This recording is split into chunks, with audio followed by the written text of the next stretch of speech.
সেহরি এবং ইফতারে বাইরের এবং ভাজা পোড়া খাবার পরিহারের পরামর্শ চিকিৎসক এবং পুষ্টিবিদদের।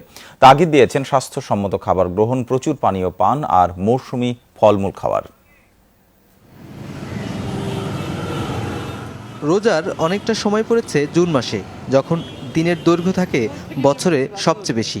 মাসের প্রচণ্ড গরমের মাঝে রোজাদারকে 15 ঘন্টার মতো পানাহারে বিরত থাকতে হবে।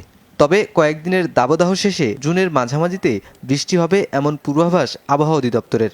যদিও তাপমাত্রা 32 থেকে 34 ডিগ্রি সেলসিয়াসের মধ্যে থাকবে, তারপর অনেক সময় জলীয়বাষ্প সমৃদ্ধ বাতাসের কারণে অনেক সময় অস্বস্তি ফিল হতে পারে। বছরের এমন সময়ে রোজা রাখতে সেহরিতে পর্যাপ্ত পানি পানের পরামর্শ চিকিৎসকদের। রাত্রে আমি 2টা-2:30 পর্যন্ত জাগলাম, আমি একবারে খেয়ে ঘুমিয়ে যাই। সেহরিতে এটা করা যাবে না। খাবারের পরিমাণটা মোটামুটি দুপুরের খাবারের পরিমাণের সমান, তার মানে অল্প খাওয়া যাবে না। পর্যাপ্ত পরিমাণে খাবার খাবে, কিন্তু অধিক খাবে না, এবং পর্যাপ্ত পরিমাণে পানি সহ খাবার খাবে। তাহলে আমার মনে হয় এটা কোনো ঝামেলা হওয়ার কথা না রোজার মাসেও। ভাজা পোড়া কিংবা ডাল জাতীয় খাবার পরিহার করাই স্বাস্থ্যের জন্য উপকারী বলে জানিয়েছেন পুষ্টিবিদরা। ইফতারিতে দরকার ঘরে তৈরি শরবত ও খাবার গ্রহণ।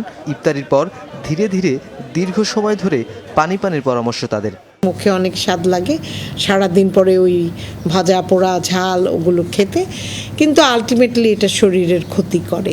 রোজার সময়টা যেটা শরীরকে ঠান্ডা রাখে, তো সেই দিক থেকে আমরা বলবো সেই জাতীয় খাবার খাওয়ার জন্য। মৌসুমী ব্যবসায়ীদের ফুটপাতে বিক্রি করা খাবার না খাওয়ার পরামর্শ দিয়েছেন বিশেষজ্ঞরা। নুনবী সরকার, যমুনা নিউজ, ঢাকা।